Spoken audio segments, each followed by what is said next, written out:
Shalom Bapak Ibu, kembali kita berjumpa di ibadah KIS GGP Shalom. Dan hari ini saya percaya dimanapun kita berada dan kapanpun Bapak Ibu menyaksikan video ini, kita boleh diberkati karena ada firman Tuhan yang boleh kita dengarkan. Mari sebelum mendengarkan firman Tuhan, saya mau mengajak kita berdoa.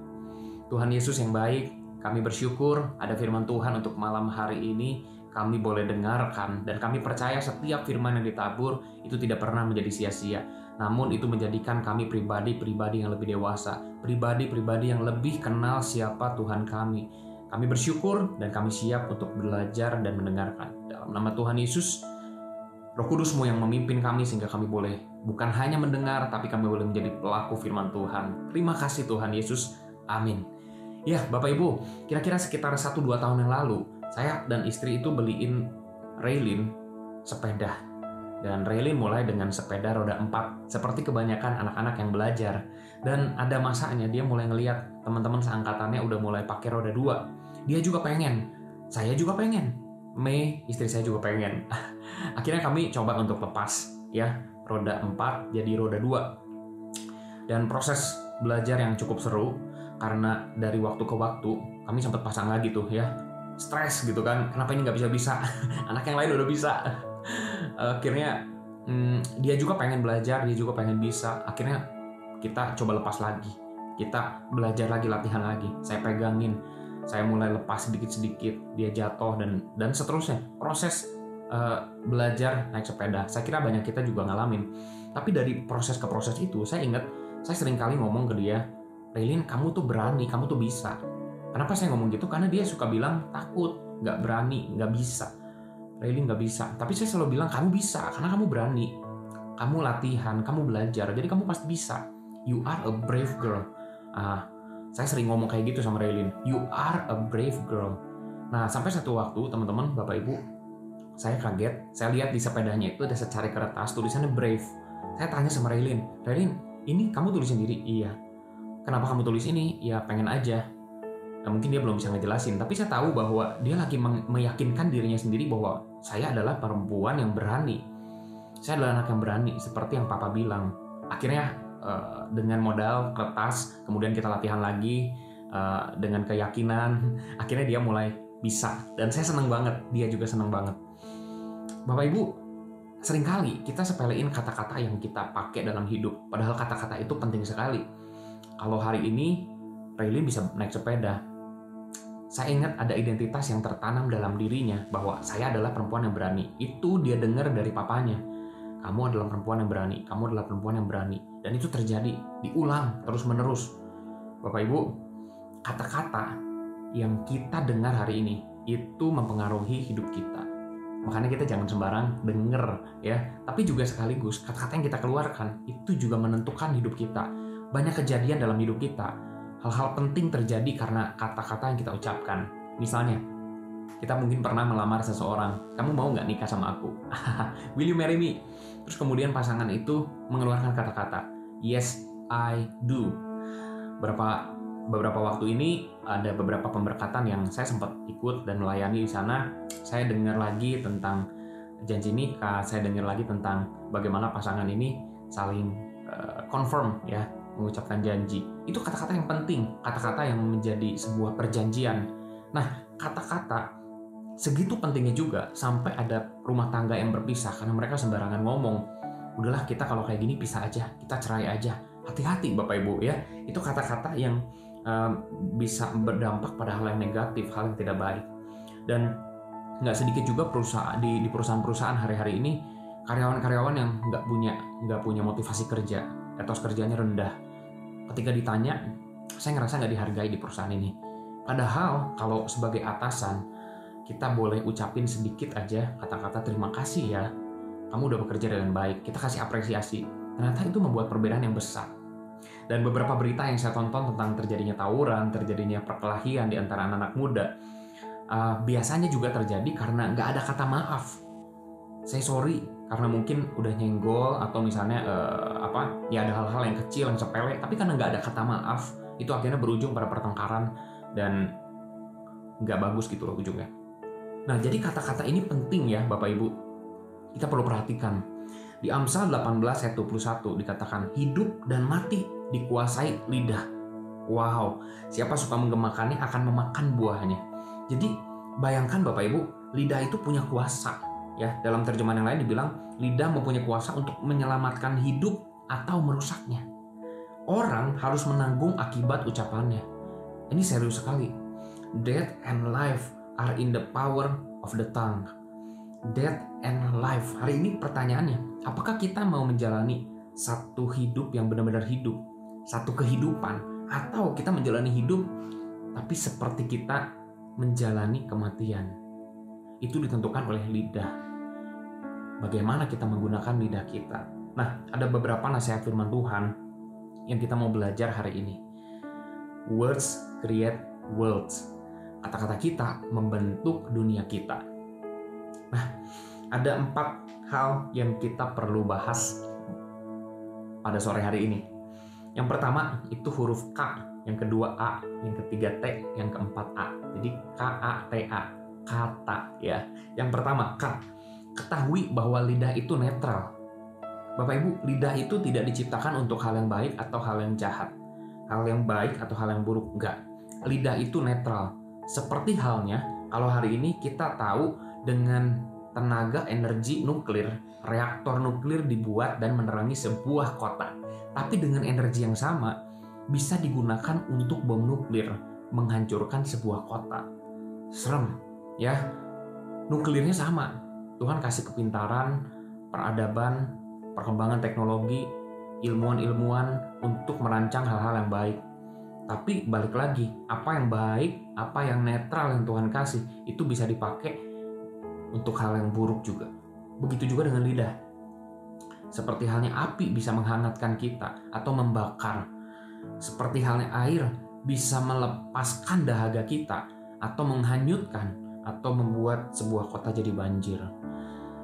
Airnya netral, apinya netral. Orville Wright, satu dari dua bersaudara ya, Wright bersaudara yang menemukan pesawat. Pernah ditanya sekali waktu oleh wartawan, kamu nyesal nggak sih pernah nemuin pesawat? Saya sedih karena pesawat itu dipakai untuk bawa bom, kemudian menghancurkan satu kota.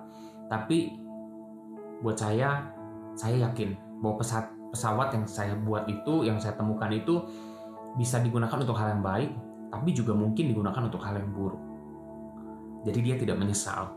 Nah, Bapak Ibu, dalam Yakobus 3 ya, ada banyak catatan-catatan tentang lidah, tentang kata-kata yang kita keluarkan. Mari saya bacakan untuk kita ya. Yakobus 3 ayat 3 sampai 10. Kita mengenakan kekang pada mulut kuda sehingga ia menuruti kehendak kita. Dengan jalan demikian, kita dapat juga mengendalikan seluruh tubuh kuda tersebut. Dan lihat saja kapal-kapal walaupun amat besar dan digerakkan oleh angin keras, namun dapat dikendalikan oleh kemudi yang amat kecil menurut kehendak jurumudi. Demikian juga lidah. Walaupun satu anggota kecil dari tubuh, namun dapat memegahkan perkara-perkara yang besar. Lihatlah, betapapun kecilnya api, ia dapat membakar hutan yang besar. Lidah pun adalah api. Ia merupakan satu dunia kejahatan dan mengambil tempat di antara anggota-anggota tubuh kita sebagai sesuatu yang dapat menodai seluruh tubuh dan menyalakan roda kehidupan kita, sedang ia sendiri dinyalakan oleh api neraka. Bapak Ibu, ada lidah yang digerakkan oleh api neraka, tapi ada juga lidah yang digerakkan oleh api surga. Contohnya, Petrus berkhotbah, 3.000 orang memberi diri untuk dibaptis.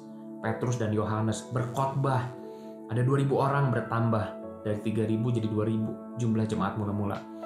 Lidah yang sama, ya. Jadi kita boleh lihat Bapak Ibu, di ayat yang ke-8, ayat yang ke-7, semua jenis binatang liar, burung-burung serta binatang-binatang menjalar dan binatang-binatang laut dapat dijinakan dan telah dijinakan oleh sifat manusia, tetapi tidak seorang pun yang berkuasa menjinakkan lidah. Ia adalah sesuatu yang buas, yang tidak terkuasai dan penuh racun yang mematikan. Perhatikan ayat 9, dengan lidah kita memuji Tuhan, Bapa kita, dan dengan lidah kita mengutuk manusia yang diciptakan menurut rupa Allah. Dari mulut yang satu keluar berkat dan kutuk. Hal ini saudara-saudaraku tidak boleh demikian terjadi. Jadi Bapak Ibu, kita perlu memilih ya. Walaupun kita tahu lidah itu netral, kita perlu pilih mau digunakan untuk hal yang baik, untuk mengucapkan berkat, atau kita pakai untuk mengutuk ya. Nah, Sekali lagi Bapak Ibu, lidah itu diciptakan baik dan netral. Tuhan menciptakan lidah itu baik. Nah, yang kedua, apa yang ada di dalam terpancar keluar? Apa yang ada di dalam terpancar keluar? Lukas 6 ayat 45 bilang, orang yang baik mengeluarkan barang yang baik dari perbendaharaan hatinya yang baik. Dan orang yang jahat mengeluarkan barang yang jahat dari perbendaharaan yang jahat. Karena yang diucapkan mulutnya meluap dari hatinya. Ini satu kebenaran, bahwa apa yang hari ini kita ucapkan itu keluar dari dalam. Apa yang kita pikirkan, apa yang kita rasakan.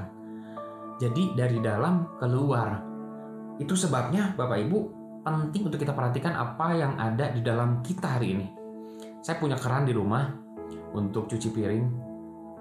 Saya nggak tahu apa cuma saya atau Bapak Ibu juga suka melakukan. Kita suka bungkus tuh si keran, ya. Kenapa? Supaya air yang keluar itu lebih bersih. Nah, Mei sempat beli tuh saringan-saringan gitu kan. Terus kemudian ditempelin gitu, terus dikasih karet. Tapi setelah dikasih karet pun, akhirnya saringan itu jadi warnanya kuning dan kotor, ya. Terus kemudian kita harus ganti lagi. Selama di dalamnya kotor, selama di dalamnya kuning, maka yang keluar akan kuning. Gimana caranya supaya gak keluar kuning? Beresin dalamnya, ya. Nah, Bapak Ibu, sumber itu penting. Hari ini apa yang menjadi sumber kita? Bagaimana sumber yang ada di dalam kita? Ya, kalau kita mau rubah apa yang keluar, apa yang masuk yang harus kita pikirin, ya. Pertanyaannya hari ini apa yang kita masukin? Hari ini Bapak Ibu nonton tontonan seperti apa? Sadar nggak sadar, kita akan berperilaku, kita akan mengucapkan kata-kata berdasarkan siapa yang kita tonton, yang kita lihat sehari-hari, baik itu di TV, lingkungan sekitar kita. Bacaan seperti apa yang kita baca? Apakah bacaan-bacaan yang isinya berita-berita yang mungkin menakutkan, membuat orang menjadi khawatir dan lain-lain? Tanpa sadar, apa yang kita baca itu yang akan sering-sering kita omongin, apa yang sering-sering itu kita keluarin. Dan saya jadi teringat ya Bapak Ibu, ya, waktu awal-awal terjadi COVID, semua berita tentang COVID, bahkan mungkin sampai hari ini. Dan saya seperti nggak bisa lepas gitu loh dari bacaan-bacaan seputar COVID, karena pengen tahu. Tapi semakin saya tahu, saya semakin takut, saya semakin khawatir. Setelah saya takut dan saya khawatir, saya cerita tentang ketakutan dan kekhawatiran saya ke orang-orang. Itu membuat saya mendengar kata-kata saya sendiri. Dan semakin saya dengar, semakin saya takut, ya. Kemudian ada orang lagi yang ngomong, iya bener, sekarang COVID lagi parah. Saya semakin yakin bahwa situasi semakin buruk, semakin parah. Dan saya semakin terjerembab seperti spiral ke bawah. Dan saya semakin takut dan semakin takut. Makanya kita perlu hati-hati dengan apa yang kita dengar, apa yang kita baca, apa yang kita tonton. Kalau hari ini kita masukin terlalu banyak hal-hal negatif. Kenapa saya katakan terlalu banyak? Karena kita nggak bisa betul-betul murni bersih gitu ya dari berita-berita negatif, nggak mungkin. Kadang-kadang bahkan kita harus baca berita, ya, mungkin untuk pekerjaan kita, untuk hal-hal yang lain. Tapi kalau kita konsumsi itu secara terus-menerus, berkala, dan dalam jumlah yang nggak wajar, itu kita akan jadi orang yang negatif, ya. Kenapa?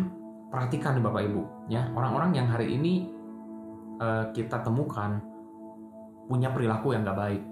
Coba Bapak Ibu lihat orang-orang yang ada di sekitarnya. 5 orang terdekatnya. Itu adalah gambaran yang menggambarkan kenapa dia jadi seperti dia hari ini.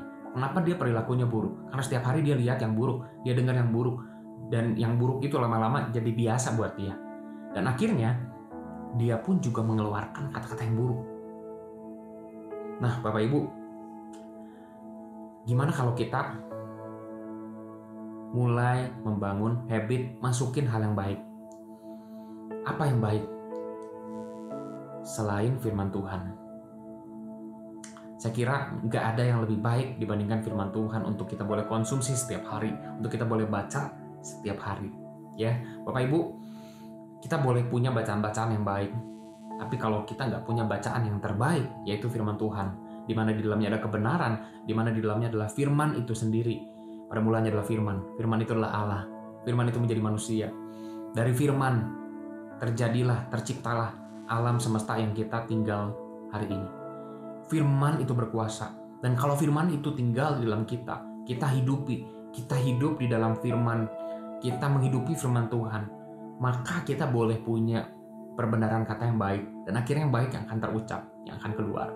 Yang ketiga, Bapak Ibu, yang pertama tadi, ketahui bahwa lidah itu netral. Yang kedua, apa yang ada di dalam itu terpancar keluar. Kita perlu perhatikan apa yang masuk ke dalam kita. Yang ketiga, tugas kita itu memberi makna. Tugas kita memberi makna. Manusia pertama diberikan tugas oleh Tuhan. Di Kejadian 2, Allah membentuk dari tanah segala binatang hutan dan segala burung di udara. Dibawanyalah semuanya kepada manusia itu, Adam, untuk melihat bagaimana ia menamainya. Dan seperti nama yang diberikan manusia itu kepada tiap-tiap makhluk yang hidup, demikianlah nanti nama makhluk itu. Jadi Adam dikasih tugas untuk kasih nama. Dan saya percaya dia pikirin apa ya nama yang cocok dan kenapa dikasih nama seperti itu. Nah, ada makna di balik setiap nama.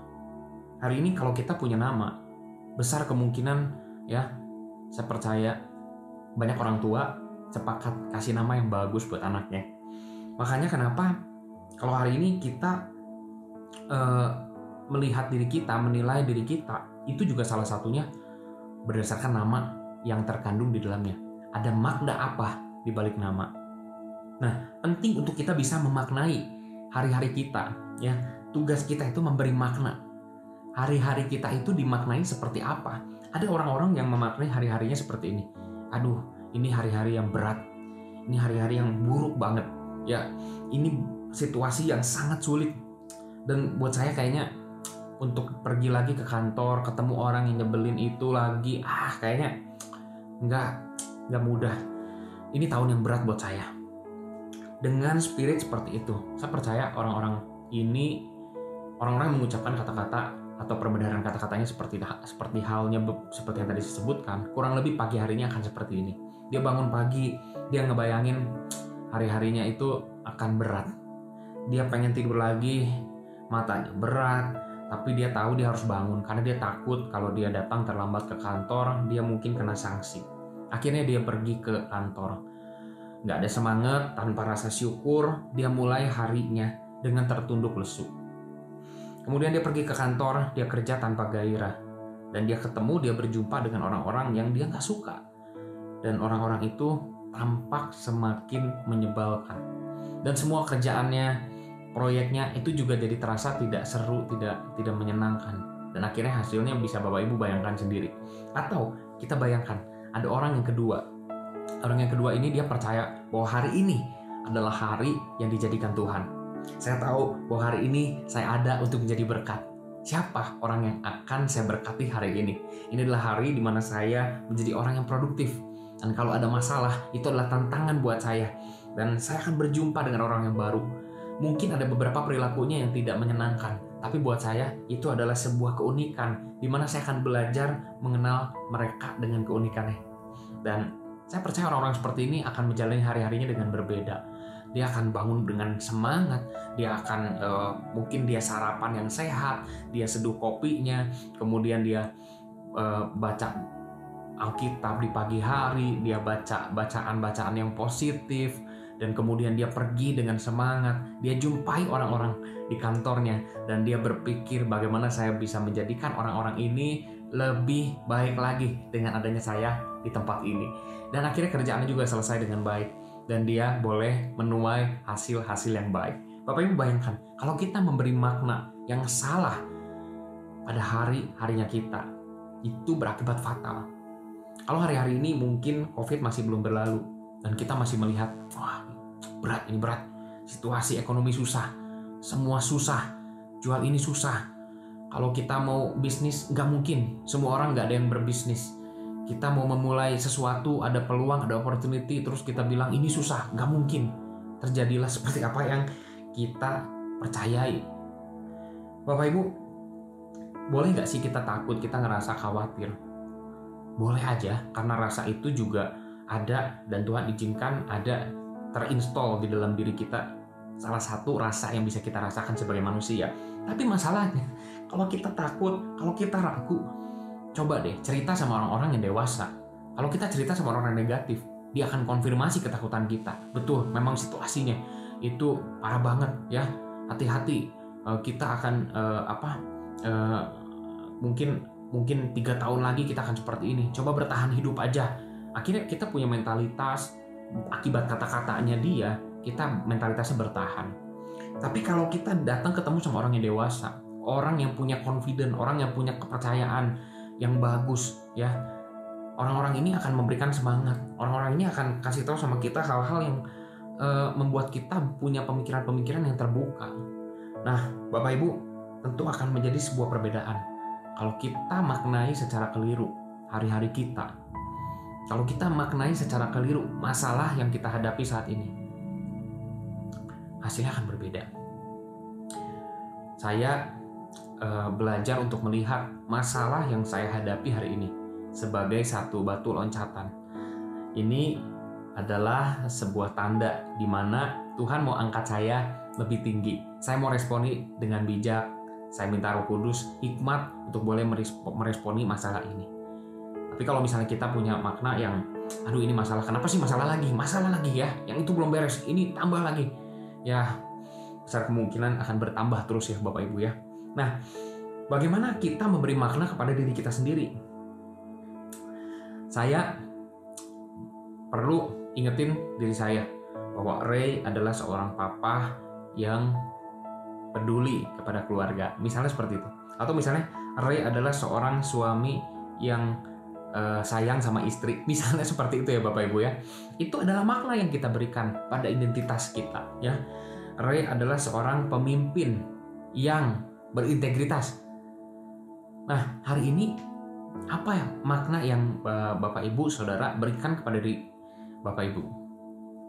Jangan kiranya kita memaknai diri kita sebagai seorang, saya mah seorang pecundang, saya mah orang yang gagal, saya mah orang yang nggak bisa dipercaya, dikasih tanggung jawab yang besar. Maka selamanya kita akan terus bersikap ya, setelah kita ucapkan itu kita dengar terinstall di kepala kita, kemudian menjadi satu kepercayaan, dan akhirnya kita tidak berani untuk melakukan satu dua hal yang mungkin sebetulnya hal-hal tersebut dititipkan oleh Tuhan. Mari Bapak Ibu maknai secara benar ya.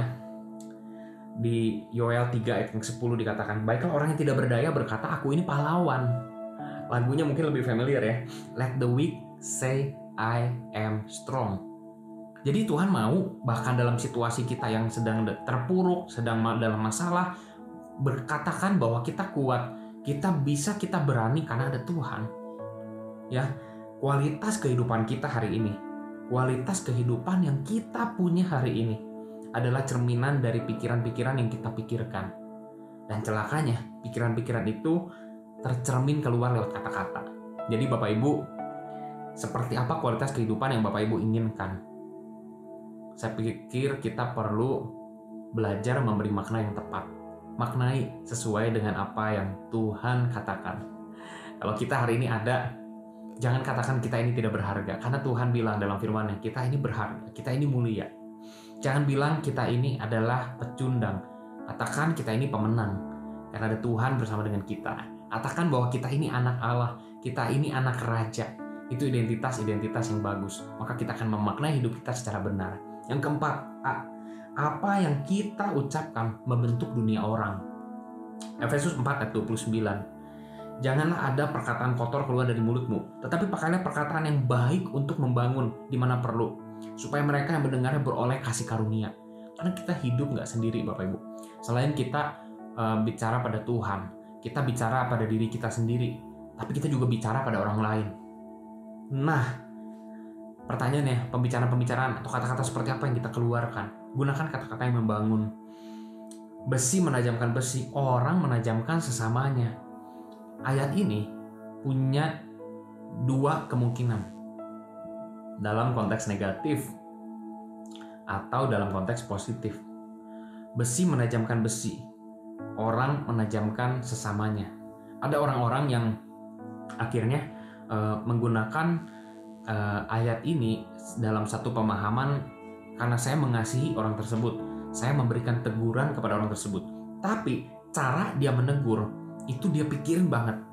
Ya, dia nggak sembarangan menegur, tapi dia memilih kata-kata karena dia tahu bahwa ucapannya akan membentuk dunia orang tersebut. Orang yang dia mau kasih masukan, orang yang dia mau kasih teguran. Jangan sembarangan ngomong padahal maksud kita baik. Berapa banyak terjadi perselisihan di keluarga. Maksud gua tuh begini, maksud gua tuh baik buat dia. Betul, maksud lu baik. Betul, maksud kamu baik. Tapi masalahnya caramu menyampaikan itu masalah, ya. Karena apa? Orang itu tidak mendengarkan apa yang kita mau katakan, tapi orang mendengar bagaimana kita mengatakannya.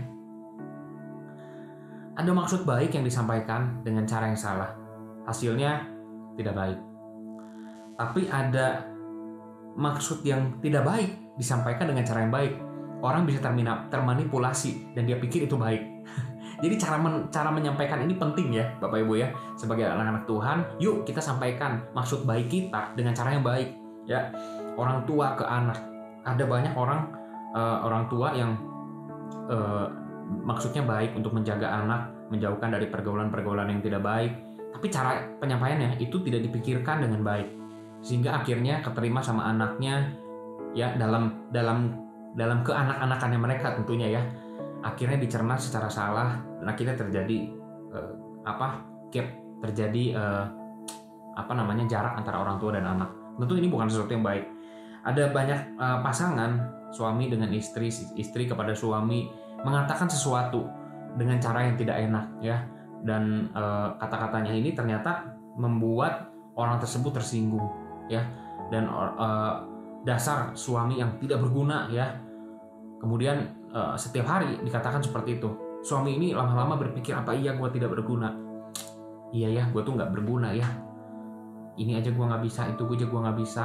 Kemudian dia akan menjadi semakin suami yang tidak berguna. Kira-kira itu yang terjadi.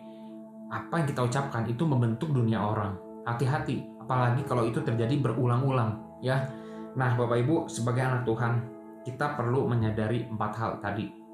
Yang pertama, ketahui bahwa lidah itu netral. Pilihannya ada di Bapak Ibu, Saudara, apa kita mau gunakan untuk hal yang positif atau hal yang negatif. Yang kedua, apa yang di dalam terpancar keluar.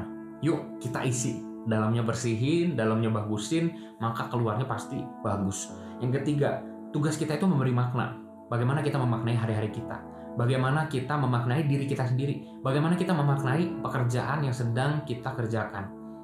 Bagaimana kita memaknai situasi saat ini. Apakah kita maknai ini sebagai proses Tuhan untuk kita menjadi pribadi yang lebih baik, yang lebih dekat kepada Tuhan, atau memang kita lihat situasi ini adalah masalah dan hanya masalah.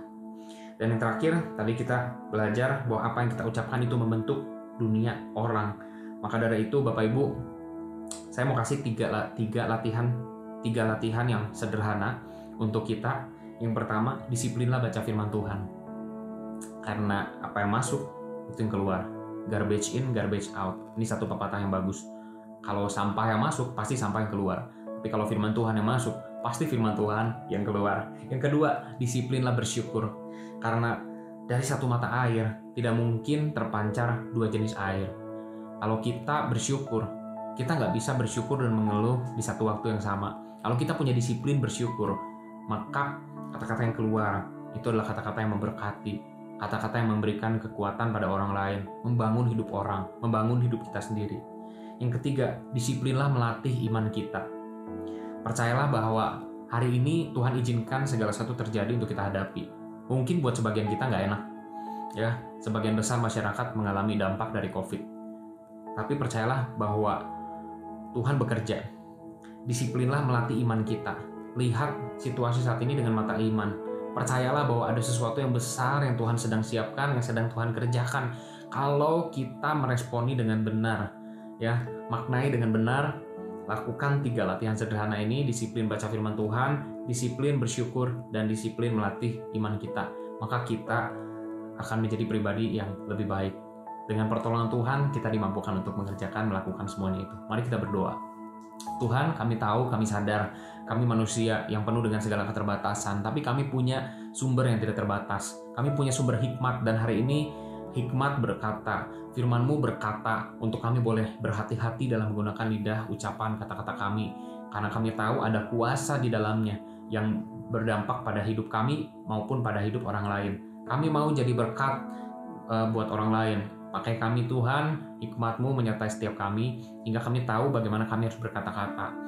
Tuhan, saat ini kami berdoa untuk setiap jemaat Tuhan dimanapun berada. Kami berdoa untuk pekerjaannya, untuk bisnisnya, supaya kiranya Engkau memberkati dan ada sesuatu yang bisa dikerjakan, sesuatu yang bisa dikembangkan, sesuatu yang lebih baik dari waktu ke waktu meskipun kami menghadapi krisis. Kami berdoa Tuhan untuk kami juga boleh terus ada dalam kondisi yang sehat. Kami berdoa supaya kekuatan daripada Engkau itu boleh ada untuk kami boleh menjalani hari-hari kami sebagai hari-hari yang Engkau berikan untuk kami boleh pakai untuk melayani Tuhan. Berkati juga Tuhan teman-teman saudara-saudara kami yang sedang sakit, apapun sakit yang Engkau izinkan. Kami percaya Engkau melampaui mengatasi segala sakit penyakit. Berkat daripada Engkau, kesehatan, kesembuhan boleh terjadi saat ini Tuhan. Mereka rasakan, mereka boleh nikmati damai sejahtera yang daripada Engkau. Terima kasih Tuhan. Berkati Tuhan pemerintahan yang ada saat ini Tuhan, Pak Jokowi dan juga semua jajaran staf TNI, Polri, semua tenaga-tenaga kesehatan secara khusus. Kami berdoa supaya mereka boleh dengan hikmat yang daripada Engkau boleh mengatur negeri ini Tuhan, sehingga negeri kami boleh segera keluar dari krisis kesehatan yang melanda. Berkati Tuhan juga setiap pelayanan, bentuk pelayanan yang ada Tuhan di gereja kami Tuhan, baik yang secara online maupun secara offline. Kami percaya setiap pelayanan yang ada kami dukung dan kami berkati. Kami diberkati Tuhan lewat adanya gereja ini. Berkati pemimpin kami, Pak Almon, supaya kami dengan adanya Pak Almon Tuhan, kami boleh terus dibina, kami boleh terus digembalakan, dan kami boleh menjadi anak-anak Tuhan idaman Kristus. Terima kasih Bapak. Kami bersyukur, kami diberkati hari ini, malam hari ini. Di dalam nama Tuhan Yesus. Haleluya. Amin.